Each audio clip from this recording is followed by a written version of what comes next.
Welcome back to the Pig Trail Show. As always, we're joined by our Hoops insider, Kevin McPherson. Kevin, I know everybody wants to know what happened against Auburn. Why could this Hogs team not get their offense going at all? It just felt like nothing was landing for them. Just looked like a different team out there. Yeah, Arkansas was its own worst enemy in a lot of ways. I thought it was their worst game of the season, Courtney. Arkansas put up 46 3-point shots combined attempts when you look at LSU and Missouri games. Arkansas overcomes, has a big second half against Missouri, but outside of that, Arkansas did not play to its strengths in those two games. In this game, Arkansas did not take the bait. Auburn plays man, comes out with a zone just like LSU and Missouri. I'm like, let's see if we can get Arkansas to shoot a bunch of threes.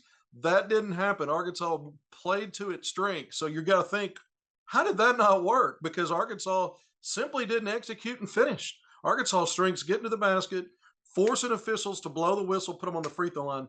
32 free throw attempts on the road. You shot on the road 10 more free throws than your opponent did, but you couldn't make them.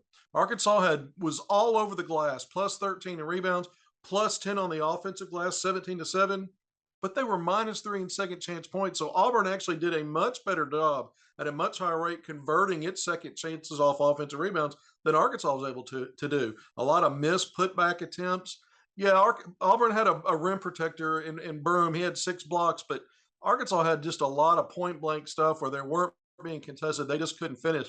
You look at Anthony Black, he got downhill for 5 baskets in this game, and then got to the free throw line and made his free throw. So 13 of 16 there. Just about everybody else was pretty horrendous at the free throw line. Yeah. Again, when you make 1 out of 3 shots and you're not taking a ton of threes, that means you're just kind of falling apart offensively. Normally, Arkansas is really good at executing and finishing at a high percentage when it doesn't take the bait of launching those threes because we know they're not good there. And oh, by the way, they were 2 of 16 from three. It was their fewest amount of attempts since the start of league play, but they still couldn't knock them in. That doesn't surprise anybody. No. Auburn was 7 of 21. All right, so Arkansas had the big 47-point half against Missouri to come back from down 17 in that game. At minimum, Arkansas is 1-2, but Courtney, 3 years in a row now, through the first three games of league play, Arkansas has a losing record. It's an Yeah. 18-game slate. History proves this team will turn around and has turned it around in a big way. So we know there's a blueprint for an Eric Musselman to get things figured out. But nonetheless, if you're a Razorback fan, you're not happy about another poor start in SEC play. And Arkansas's got a lot of things. Again, that they didn't get blown out, but it was their worst game of the season.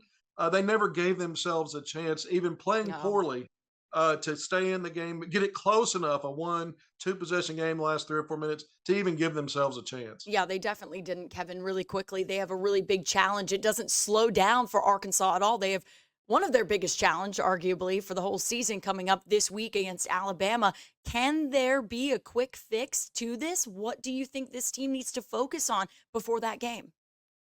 Well, it's a Bud Walton Arena helps fix a lot. I think the home court advantage, Arkansas, that place is going to be rocking. Again, even against Missouri, when Arkansas fell down 17, they found a way back in. This is not Missouri, though. This is an Alabama team that's probably a top 5 team. It was 7th. When the polls come out tomorrow, they may be back in the top 5. But Bama's loaded. They've got length, athleticism.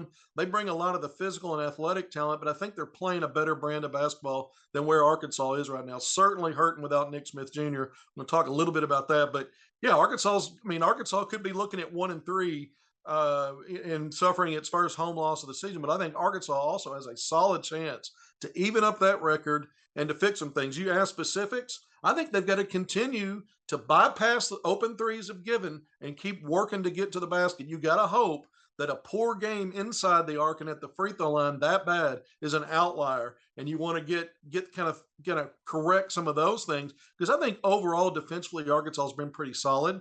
I think that hasn't been something that's gotten rocked or shaken in this 1-2 start. I think it's been on offense and little details of the game where Arkansas has checked up short. So there are things they can correct there, and they're on their home court. Yeah, I think Arkansas, if this goes down to the wire, I give Arkansas the nod in favor of the Razorbacks as they've shown it over and over again, especially at home, that they can get to that finish line first. I hope you are correct on that, Kevin, and Arkansas fans hope you are as well. We'll see how that matchup goes this week. Really quickly, you talked about Nick Smith Jr.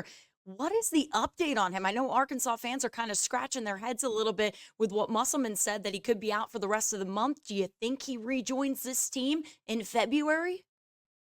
Well, I think he rejoins the team like he was in the sense of being on the bench with the team much sooner than that. I think maybe a few games could go by where he's going to be out because if he's going through his process of trying to get back to 100%.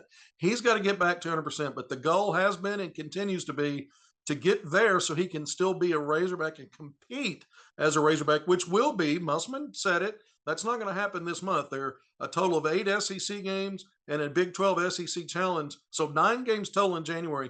3 have already gone by. We know that because Arkansas's 1 and 2. I guess technically the first game was in late December, but there's going to be a total of 8 games and a SEC Big 12 challenge will have passed before we get to February.